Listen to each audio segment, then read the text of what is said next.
এবার কলিযুগের প্রতি করুণা করে কলিহত জ্ঞানন্ধ কামন্ধ জীবকে উদ্ধার করবার প্রত্যাশায় যে ধন কোনো যুগে কোনো অবতারে যে ধন জগতে কখনো বিতরণ করা হয়নি কোনোদিন, যা ছিল অনার্পিত, সেই অনার্পিত ধন ভগবান জীবের দ্বারে দ্বারে অযাচিত ভাবে বিতরণ করেছেন।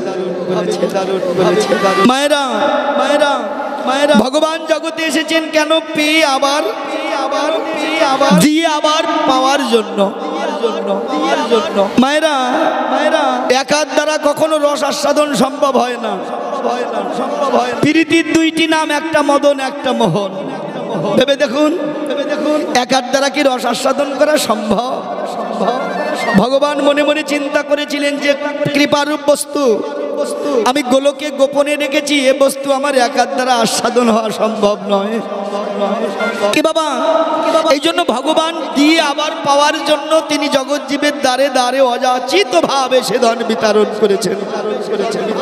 দেখেছেন, এই জন্য শাস্ত্রে লিখেছে অনার্পিত চরিং চিরাত করুণায় অবতীর্ণ কলৌ সমার্পয়ুত উজ্জ্বল রসং স্বভক্তি শ্রিয়ম হরিপুরট সুন্দর দুতি কদম্ব সন্দীপিত সদা হৃদয় স্কন্দরে স্ফুরত বাস চিরনন্দন।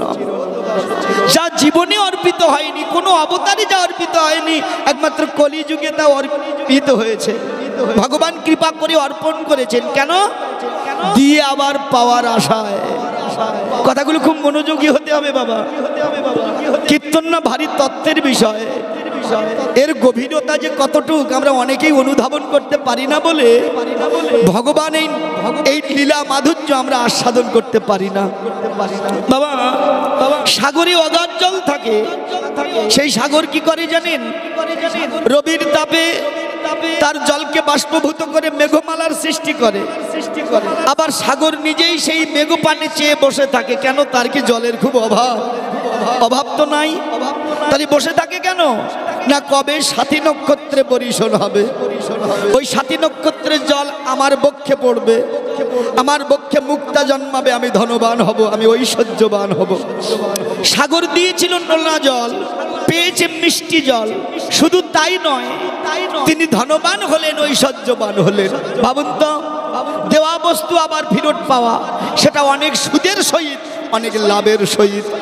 আপনি আমি 2-5 লাখ টাকা ব্যাংকে ফিক্সড করি, 5 বছর পরে যখন সেটা ডবল হয়, পাওয়ার সময় খুব আনন্দ অনুভব হয়। 5 লাখ দিয়েছিলাম, 10 লাখ হয়ে গেছে।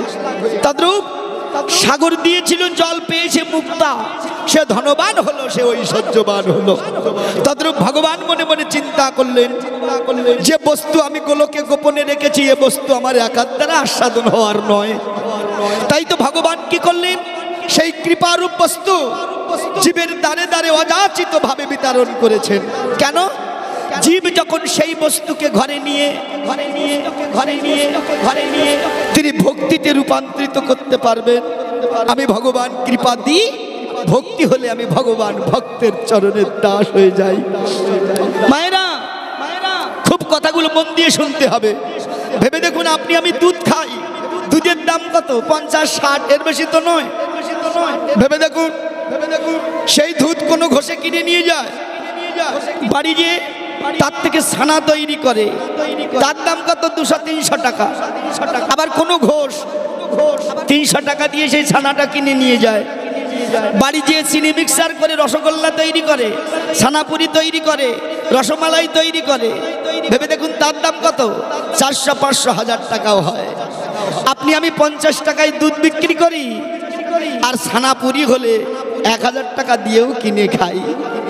তাদের ভগবান মনে মনে চিন্তা করেছিলেন, এই কৃপারূপ বস্তু কোনো ভক্ত ঘরে নিয়ে তার হৃদয় কড়াইতে তুলে দিয়ে অনুরাগ আগুনে জাল দিয়ে যদি সেটাকে ভক্তিতে রূপান্তরিত করতে পারে, আমি কৃপা দিই, ভক্তি হলে আমি ভগবান ভক্তের চরণের দাস।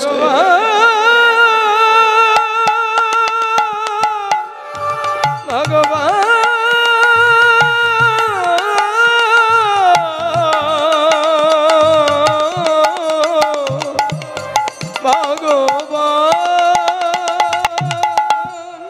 এই জন্য ভক্তি বিনা এই জগতে ভগবানের কৃপা পাওয়া কোনোদিন সম্ভব নয়। আর এই ভক্তিটা আসে কি করে জানেন? এই সাধুগুরু বৈষ্ণবের কৃপার দ্বারা। এই জন্য তত্ত্বে লিখেছে, গুরুচরণে যার ভক্তি জন্মেছে অনায়াসে ভগবানের অহৈতুকী কৃপা তার উপরে বর্ষিত হয়েছে। আহা, কি অপূর্ব তত্ত্ব! গুরুপদে ভক্তি যার, তার হয়ে যায় ভব পার। সমনুকে করেছে জয় গো, তার লাভের নাই গো পারাপার। গুরুকে নাগর করি আপনি হইয়া নাগরি, নিষ্কাম ভাবে ভজন করি তারা নিত্য সেবার পায় অধিকার। কাম ভাবে যারে করেছ আশ্রয়, প্রেম ভাবে সেই জন্য সখী গুরু হয়। গোপীর ভাব নিয়ে যেই জন ভাজে, ত্রিতাব জ্বালা দূরে যায় কৃষ্ণ পায় ব্রজে। কি অপূর্ব তত্ত্ব দিয়েছে দেখুন। যদি বলেন মশাই বৃন্দাবনে কতবার যাই আসি, ভগবানকে পেলাম কোথায়? তত্ত্বে কি বলছে জানি? ওই বৃন্দাবন নয় রে ভাই, আর আগে বৃন্দাবন আছে। এই বৃন্দাবন নিয়ে যায় সেই বৃন্দাবনের কাছে। কেমন করে? প্রদত্ত দেহের সাধন করিলে, দিয়েছে কে? দেহটা স্বয়ং ভগবান। এই প্রদত্ত দেহের সাধন করিলে কোন রূপ হবে, কোন রূপ যাজন করিলে মন বৃন্দাবনে যাবে। কোন বৃন্দাবনে ব্রজ বিলাসে তরুলতা চারিভিতে, কোন বৃন্দাবনে কিশোর আর কিশোরী স্বরূপানন্দের সাথে। কোন বৃন্দাবনে রস উপাজয় সুধারি জন্ম তাই, কোন বৃন্দাবনে বিকশিত পদ্ম ভ্রমর বসেছে তাই। এই যে সাধনের ধন না হয় বিকত অরসিক জনার কাছে, কিন্তু রিপু উপাসনা ভেদে যার হয়েছে সেই তো বড় জানে। চণ্ডীদাস কয় না জানি তত্ত্ব, তার কেমন হইবে তার। তোমরা উত্তম কুলে জন্ম নিয়েছ, তথাপি তোমাদের নিচু ব্যবহার।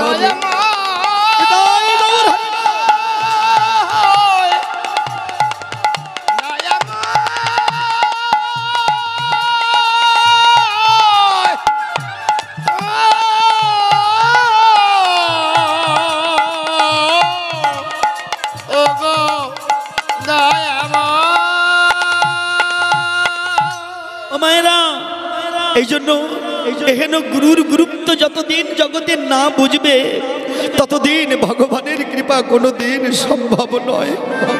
মায়েরা জানেন, একদিক গুরুদেবের প্রচন্ড কুষ্ঠ ব্যাধি হয়েছে, তো সমস্ত শিষ্যবর্গকে তিনি ডেকে পাঠিয়েছেন, বাবা যে মরণ ব্যাধি আমার অঙ্গে এসেছে আমি আর বাঁচব না, আমি চাই না তোমরা আমার সংস্পর্শে আসো। কেন? এই যে বড় সহজ ব্যাধি, তোমরা যদি আমার সংস্পর্শে আসো এই কঠিন ব্যাধি তোমাদেরও হতে পারে। যত শিষ্যবর্গ ছিল সবাই মনে মনে চিন্তা করলেন কথাটা ঠিকই। গুরুদেব বলল, দেখো আমি কাশীধামে চলে যেতে চাই। যেই মাত্র তিনি বেরিয়েছেন, আলু থালু পাগলিনীর বেশ একজন ভক্ত ছুটে এসেছে, গুরুদেবের চরণে পতিত হয়ে বলছে, বাবা তুমি তো চলে যাচ্ছ, আমার গতি কি হবে? গুরুদেব ডেকে বললেন, বাবারে যে মরণ ব্যাধি আমার হয়েছে, আমার সংস্পর্শে এলে তোর যে ব্যাধি হতে পারে। শিষ্য কেঁদে বললেন, গুরুদেব এ দেহ তো আমার নয়, এ দেহ তো তোমার চরণে অর্পণ করেছি, আমার বলতে তো কিছু নাই। মায়েরা জানেন, যে দেহ গুরু চরণে অর্পিত হয়ে যায় সেই দেহের প্রতি আর কোনো অধিকার থাকতে নাই। যদি অধিকার থাকে মনে করবেন আমার দীক্ষা এখনো হয়নি। দেখেছেন, বিকৃত গরু তার প্রতি যেমন অধিকার থাকতে নাই, তদ্রূপ যে দেহ গুরু চরণে অর্পিত হয়েছে সে দেহের প্রতি আর কোনো অধিকার থাকতে নেই। ওগো দয়া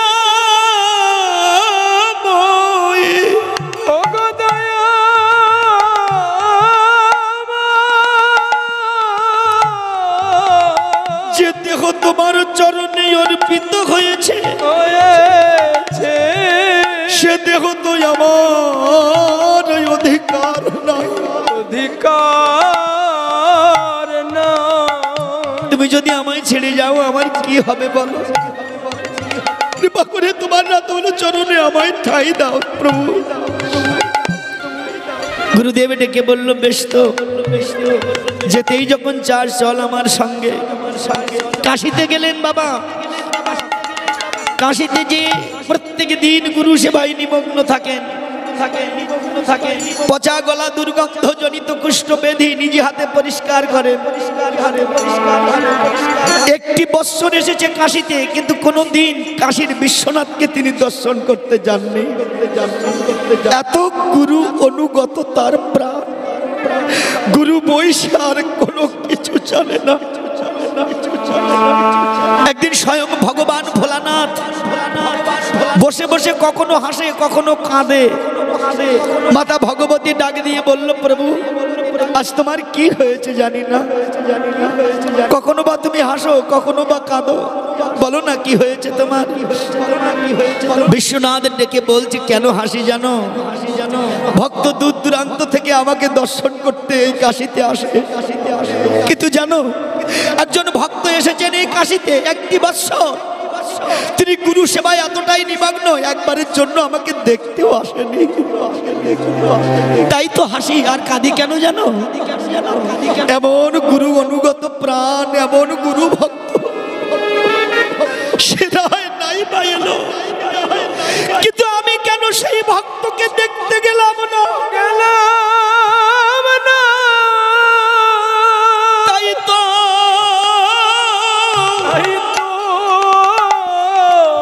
আমি নয়ন জলে কাঁদি, নয়ন জলে কাঁদি।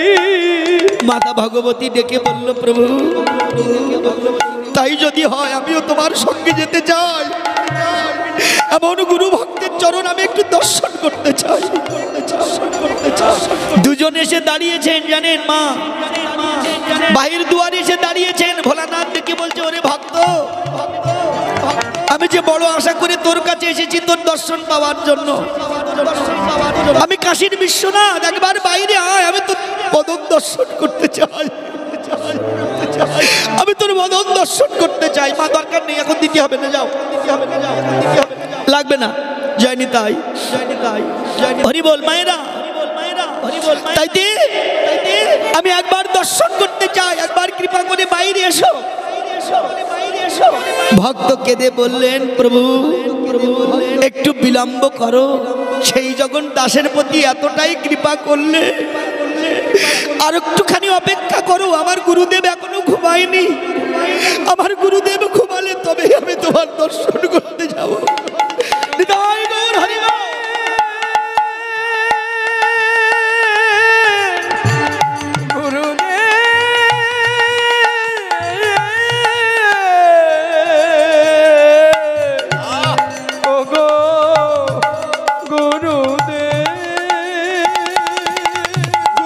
নিদ্রিত হলো। ভক্ত ধীরে ধীরে বাইরে এসে ভোলানাথের চরণ দুখানা জড়িয়ে ধরেছে। দয়াময় এ দাসের প্রতি তোমার এত কৃপা এসেছো দয়াময়, চরণ দুটি বুকে ধরে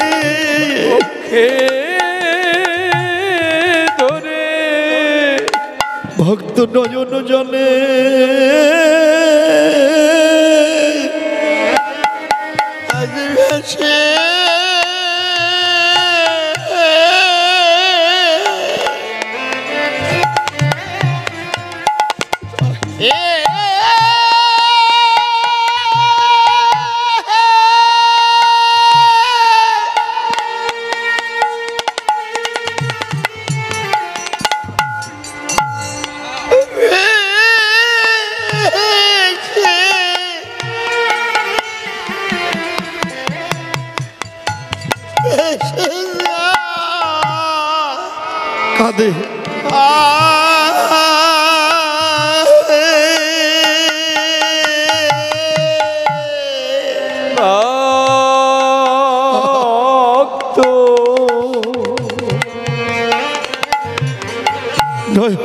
জলে নয়ন জলে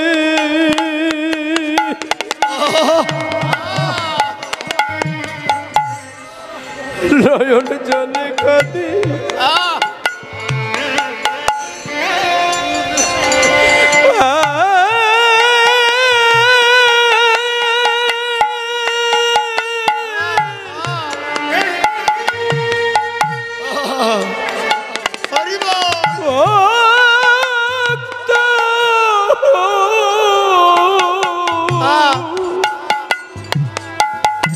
ভক্ত কাঁদিছে রে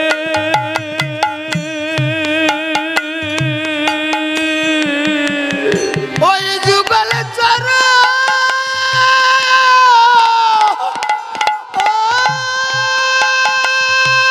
জয় গৌর হরিবল হরিবল।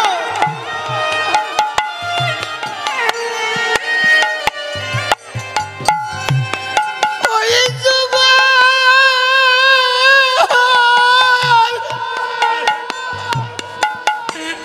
চরা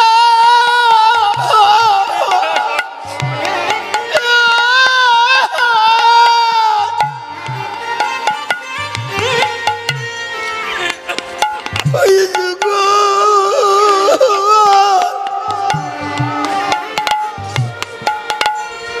যুগলে চরা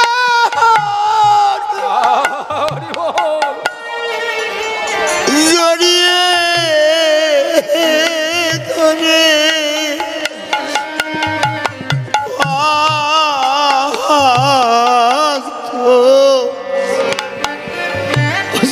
আজ নয়ন জলে জলে কাঁদি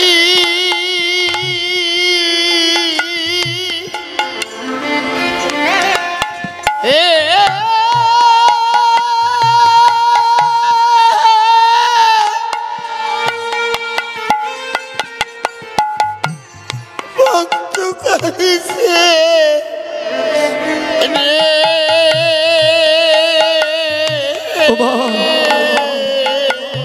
ভোলানাথ ভক্তকে বক্ষে জড়িয়ে ধরে বলছে ওরে তোর এত গুরু ভক্তি, যে ভক্তিতে আমি তোর চরণের দাস হয়ে গেছি রে। বল বল তুই আমার কাছে কি চাস? যা চাইবি আমি তোকে তাই দেব। কেমন গুরু ভক্তি দেখুন মা, ভোলানাথকে ডেকে বলছে প্রভু কি চাইতে হবে আমি তা তো জানি না, আমায় অনুমতি দাও, আমি আমার গুরুর কাছ থেকে জেনে আসি কি চাইতে হবে। আরে আমায় কি চাইতে হবে আমার গুরুর কাছ থেকে জেনে আসি। গুরুদেবের কাছে যেয়ে বলছে গুরুদেব প্রভু বিশ্বনাথ এসেছেন, আমাকে বর দিতে চান, বলো কি বর চাই। গুরুদেব ডেকে বলল রে স্বয়ং ভোলানাথ তোর কাছে এসেছে, মক্ষ পায়ে হেঁটে তোর কাছে এসেছে, তুই যা চাইবি চেয়ে নে, কিন্তু খবরদার আমার রোগ মুক্তি হোক এমন বর যেন তার কাছে চাস না। স্বয়ং মক্ষ এসেছে পায়ে হেঁটে, তুই তার কাছে যা চাইবি সে তোকে তাই দেবে, কিন্তু খবরদার আমার রোগ মুক্তি হোক এমন বর যেন তুই চাস না। গুরুদেব দেখেছেন ভক্ত ধীরে ধীরে ভোলানাথের কাছে যেয়ে বলছে প্রভু আমার বর চাই না, আমার বর চাই না, কিছু তো চা, তোকে কিছু দিতে পারলে আমি আনন্দিত হব, কিছু তো চা। কি বললো জানেন? শুনলে সমস্ত অঙ্গ পুলকিত হয়। প্রভু দিতে চাও, এতই যখন তোমার কৃপা, যদি বর দিতেই চাও তুমি আমাকে আশীর্বাদ করো, শুধু এ জন্মে নয় জন্মে জন্মে যেন আমার গুরুর চরণে আমার ভক্তিমতি থাকে। প্রভু হে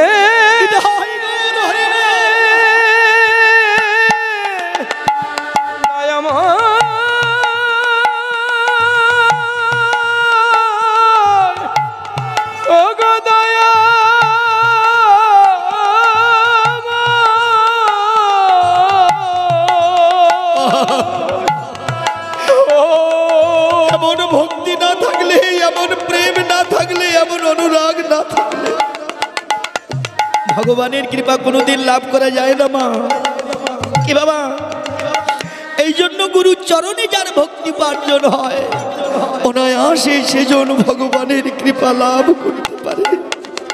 কি বাবা, আপনারা অনেকে শুনেছেন, কি বলবো, জীবন গোস্বামী নাম শুনেছেন অনেকে। এনার বর্ধমান ডিস্ট্রিক্টে বাড়ি ছিল। ইনি ভোলানাথের উপাসক ছিলেন। তো তার ঘরে এতটাই অভাব ছিল, ঘরে তার খাওয়া জুটতো না। মেয়েগুলো বিবাহ উপযোগ্য হয়েছিল, বিবাহ দিতে পারতেন না। তিনি ভোলানাথের চরণে হটতে দিয়ে কাঁদতেন, প্রভু যদি কিছু অর্থ আমায় দিতে আমি মেয়েগুলো পার করতে পারতাম। ভোলানাথ কি করেছিল জানেন? জীবনকে ডেকে বলেছিল, জীবন তুই ধনী হতে চাস, তুই আমার কথা শোন, তুই বৃন্দাবনে যা। ওখানে সনাতন গোস্বামী আছে, তুই তার কাছে যা চাইবি তোর মনোবাসনা পূর্ণ হবে। আচ্ছা, ভোলানাথ কি চাইলে পারতেন না তাকে ধন দিতে? দেননি। কেন জানেন? কারণ ভোলানাথ চাননি আমার ভক্ত ধনী হোক, ঐশ্বর্যবান হোক। তিনি চেয়েছিলেন যাতে আমার ভক্তের কৃষ্ণ ভক্তি হয়, যাতে আমার ভক্ত কৃষ্ণ প্রাপ্তি হয়। জীবন যখন বৃন্দাবনে এসেছিলেন, তিনি দেখেছিলেন জীর্ণ বস্ত্র পরিধান করে ধোলায় পড়ে গড়াগড়ি দিয়ে হা কৃষ্ণ বলে কাঁদছে সনাতন। পেছন থেকে ডাক দিলেন, বাবাজি। কে? অধোবদনে এসে দাঁড়ালেন। ভক্তিটা দেখেছেন বাবা? যে গাছে ফল বেশি হয় তার ডালটা মাটিতে নুয়ে পড়ে, তদ্রূপ যদি কারো ভক্তি হয় তার উঁচু পাতাটা সাধুগুরু বৈষ্ণবের চরণে নিচু এমনই হয় গো। বলো কেন এসেছো আমার কাছে?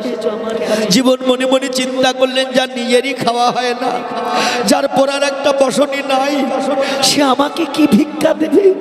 তথাপি ভোলানাথ পাঠিয়েছে। তো ডেকে বলল, প্রভু আমার বাড়িতে বড় অভাব, আমার খাওয়া হয় না, মেয়েগুলো বিবাহ উপযোগ্য, বিবাহ দিতে পারি না, যদি কৃপা করে আমায় কিছু অর্থ দিতেন। সনাতন ডেকে বলল, তুমি ধনী হতে চাস? তাই যদি হয়, ওই দেখো বৃক্ষতলে ওই ময়লা আবর্জনার মধ্যে একটা পরশ পাথর আছে, তুমি নিয়ে যাও। জানেন সনাতন যখন প্রথম বৃন্দাবনে আসে, ভগবান তার সম্মুখে পরশমণি ফেলে দিয়েছিলেন। সনাতন সেটা হাতেও তুলেনি, চোখের জল ছেড়ে দিয়ে বলেছিল, প্রভু আমি তোমাকে পাওয়ার জন্য সব কিছু পরিত্যাগ করে আমি কাঙাল হয়েছি, আর তুমি আমাকে ধন দিয়ে ভুলাতে চাও রাধে। তিনি হাতেও তুলেনি, ময়লা আবর্জনা দিয়ে পা দিয়ে সেটা ঢেকে রেখেছিলেন। ডেকে বলল, যাও ওটা নিয়ে যাও। মনে মনে ভাবলেন, যার ঘরে পরশমণি আছে তার এমন অবস্থা হওয়ার তো কথা নয়, যে পরশমণির সোয়ায় লোহা সোনা হয় তার তো ঘরে এমন অভাব থাকার কথা নয়। যেই মাত্র ধুলা ময়লা সরিয়েছেন, ওর থেকে একটা পাথর বেরিয়েছে। মনে মনে ভাবছে, পাথর তো পেলাম, পরশমণি তো। যেই মাত্র লোহায় ছোঁয়ালেন, লোহা সোনা হয়ে গেল। মনে মনে ভাবলো, আহারে সত্যি তো এটা পরশমণি, তাহলে কেন তার এমন অবস্থা?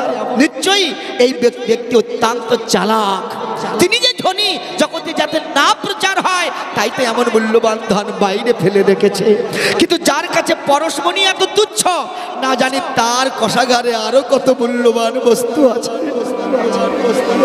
পরশমণি আমি নেব না, আমি এর চেয়ে আরো মূল্যবান বস্তু চাই। ধীরে ধীরে কাছে নয়ন জল ছেড়ে দিয়ে বলছে, বাবাজি যার কাছে পরশমণি এত তুচ্ছ বাইরে পড়ে আছে, না জানি তার কোষাগারে আরো কত মূল্যবান বস্তু আছে। এ পরশমণি আমি চাই না, কৃপা করে সেই অমূল্য ধন আমাকে দিন। মায়েরা, রবীন্দ্রনাথ ঠাকুর এই কথাটাই তিনি কবিতার আকারে লিখেছিলেন। তুমি যে ধনে হইয়া ধনী, মনি রে মানুষ মনি, তাহারও খানিক মাগি আমি নত শিরে। এত বলি নদী তীরে ফেলিল মানিক। তুমি যে ধনে ধনী হয়ে মনিরে তুমি মনি মানছ না, তাহারও খানিক মাগি আমি নত শিরে, কৃপা করে আমাকে সেই ধন দিন। সনাতন ডেকে বলেছিল, রে জীবন সে ধন নিবি, সে ধনের অধিকার জগতে সবার আছে রে। যা, সে ধন যদি পেতে চাস, যায় পরশমণি যমুনায় ফেলে দিয়া, পরশমণি খানা নদীতে ফেলে দিয়ে সনাতনে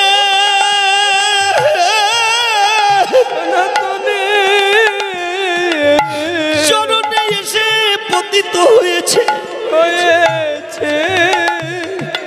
সনাতন গোস্বামী তাকে পক্ষে জড়িয়ে ধরে তার কর্ণকুহরে সেই কৃষ্ণ নাম দিয়েছেন।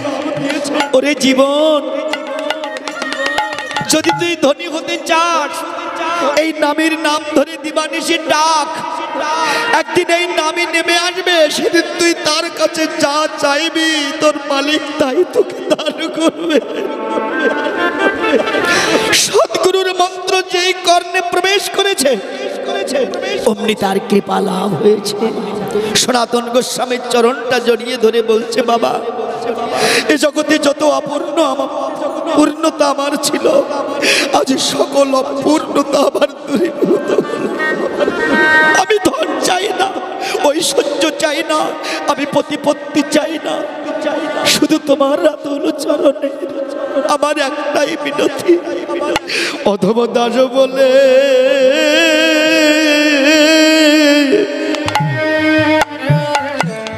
আমায় দূরে ঠেলে দি,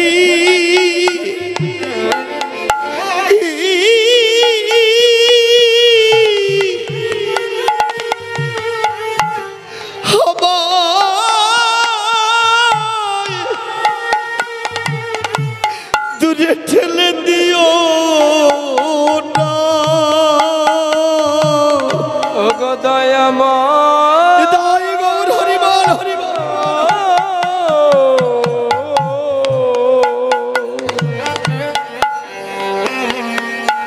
আমায় অধমত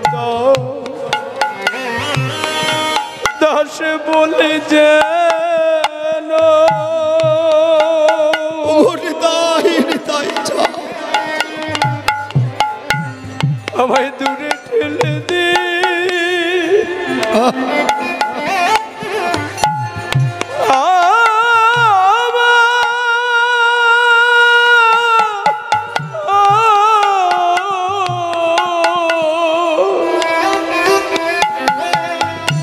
আমায় দূরে ঠেলে দিও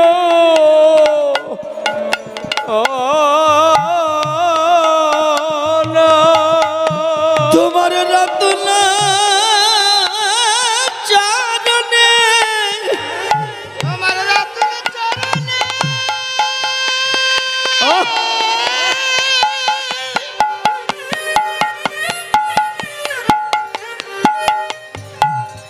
ওই রাতুল চরণে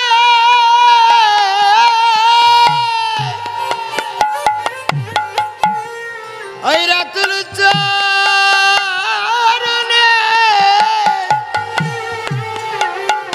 আমি শরণ নিলাম। অধম দাস বলে যেন আমায় দূরে ফেলে দি, ফেলে দিও না।